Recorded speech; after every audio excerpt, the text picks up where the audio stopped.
Bismillahirrahmanirrahim. Assalamualaikum warahmatullahi wabarakatuh. Perkenalkan, nama saya Delviana Aura Efrida, NPM 10060319043, mahasiswi dari Program Studi Farmasi Universitas Islam Bandung.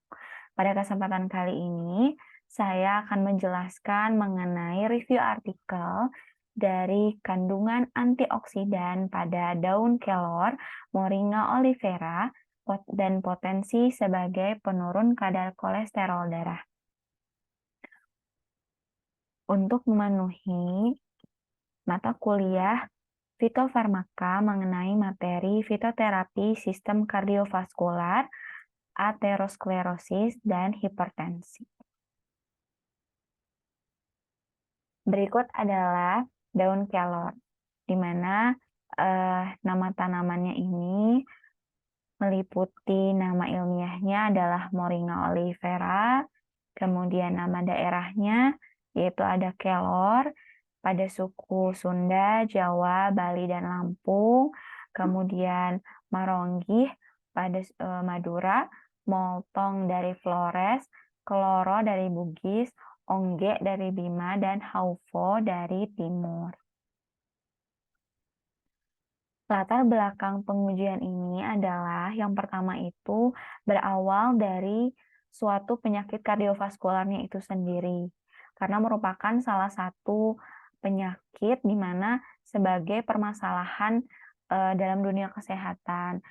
Nah, dijelaskan menurut WHO bahwa sekitar 17 juta orang ini meninggal akibat jantung koroner. Jadi penyakit jantung koroner itu terjadi akibat adanya penebalan pada pembuluh darah yang diiringi dengan penumpukan plak yang menghambat laju aliran darah menuju otot jantung, sehingga fungsi kerja jantungnya terganggu. Dengan begitu, penting untuk mengetahui faktor resiko yang dapat meningkatkan resiko penyakit jantung koroner itu, dan salah satunya adalah kadar kolesterol darah. Jadi kadar kolesterol darah ini sebagai pemicu utama atau resiko terjadinya jantung koroner. Nah, maka dari itu tahapannya adalah untuk menurunkan kolesterol supaya resiko dari jantung koronernya pun dapat dicegah dengan cara terapi non-farmakologis seperti diet, kemudian ada juga dengan cara terapi farmakologisnya, yaitu dari obat alami atau obat modern. Nah, yang akan dijelaskan di sini adalah mengenai obat alami atau herbal yang berasal dari daun kelor itu. Nah, pada hasil pengujiannya dijelaskan bahwa daun kelor ini, di mana daun kelor ini kan memiliki beberapa kandungan gitu, sehingga dapat dijadikan sebagai obat alami untuk menurunkan kolesterol. Nah, daun kelor ini dijelaskan pada beberapa penelitian. Pada daun kelor yang dosisnya itu ada 0,2 mg per kilogram berat badan, di mana pengujian ini dilakukan pada mencit, memiliki efektivitas yang baik dalam menurunkan kadar kolesterol, namun tidak seefektif dari simvastatin atau obat kimia yang digunakan untuk menurunkan kadar kolesterol. Selain itu, dari penelitian yang lainnya ada peningkatan dari dosis daun kelornya menjadi 7,44 mg per kilogram berat badan. Nah, pada dosis tersebut efektif untuk menurunkan kadar kolesterol darah, dan efektivitasnya pun sama dengan obat atorvastatin. Dan yang paling efektifnya lagi adalah pada penelitian selanjutnya dijelaskan bahwa daun kelor ini dengan dosis 41,6 mg per kilogram berat badan ini efektif dan sama dengan simvastatin. Nah, pada penelitian tersebut dijelaskan bahwa memang ekstrak daun kelor ini efektif gitu untuk menurunkan kadar kolesterol. Tetapi tidak hanya untuk menurunkan kadar kolesterol, daun kelor sendiri dapat menurunkan kadar trigliserida, kemudian dapat menurunkan kolesterol LDL, kolesterol jahat.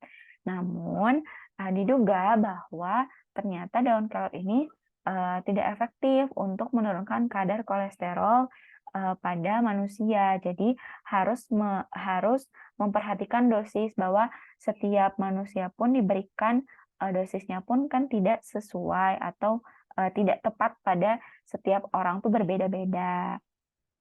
Nah, selanjutnya mekanismenya adalah bagaimana daun kelor bisa menjadi atau bisa menurunkan kolesterol dalam darah. Nah, atau kolesterol totalnya bagaimana?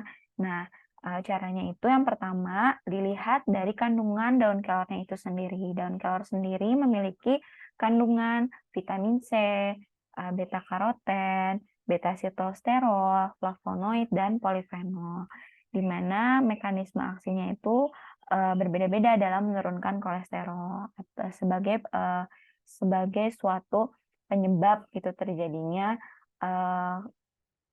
kardiovaskular atau jantung koroner. Yang pertama itu adalah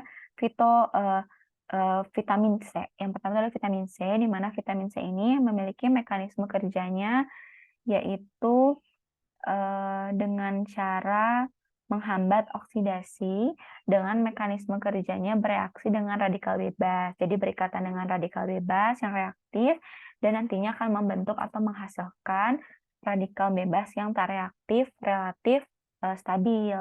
Kemudian pada kandungan beta karoten di sini pada ekstrak daun kelor dapat melindungi membran lipid dari peroksidasi dan juga menghentikan reaksi rantai dari radikal bebasnya. Kemudian selain itu pada beta sitosterol di mana dijelaskan bahwa mekanismenya itu adalah menurunkan kadar kolesterolnya dengan mekanisme menurunkan langsung konsentrasi LDL atau konsentrasi dari kolesterol jahatnya dalam plasma dan menghambat reabsorpsi kolesterol dari sumber endogen serta adanya kandungan flavonoid serta polifenol ini pun untuk meningkatkan yang namanya superoxide dismutase atau SOD di mana dan katalase di mana nanti menurunkannya itu menurunkan kadar lipid peroksidasi sehingga kadar kolesterolnya dapat menurun. Nah, kemudian dapat disimpulkan bahwa penyakit atau kardiovaskular ini, jantung koroner ini dapat dihambat atau dapat ditangani dengan obat alami, yaitu berupa bahan alami itu tanamannya adalah daun kelor, karena daun kelor memiliki mekanisme dalam menurunkan kolesterol total, sehingga memberikan efektivitas yang baik, bukan hanya dengan menurunkan kadar kolesterolnya, tetapi trigliserida dan kolesterol LDL-nya atau kolesterol jahatnya tadi. Karena adanya kandungan antioksidan berupa vitamin C, polifenol, beta karoten, dan beta sitosterol, serta flavonoid. Namun, dosis efektif yang ada dalam menurunkan kolesterol darah ini dilakukannya pada mencit, jadi 0,2 mg kilogram berat badan sampai 41,6 mg kilogram berat badan dengan cara pemberian oral. Nah, maka perlu diperhatikan atau mencari titik temunya pada penelitiannya itu perlu diperdalam untuk memastikan bahwa efektivitasnya sama gitu untuk manusia dalam mengatasi kolesterol darah, jadi dalam menurunkan kolesterol darah. Mungkin sekian yang bisa saya sampaikan mengenai fitoterapi sistem kardiovaskular, yaitu menangani aterosklerosis dan hipertensi dalam menangani penyakit kardiovaskular. Mohon maaf apabila masih banyak kesalahan. Semoga bermanfaat tayangan ini. Terima kasih. Wassalamualaikum warahmatullahi wabarakatuh.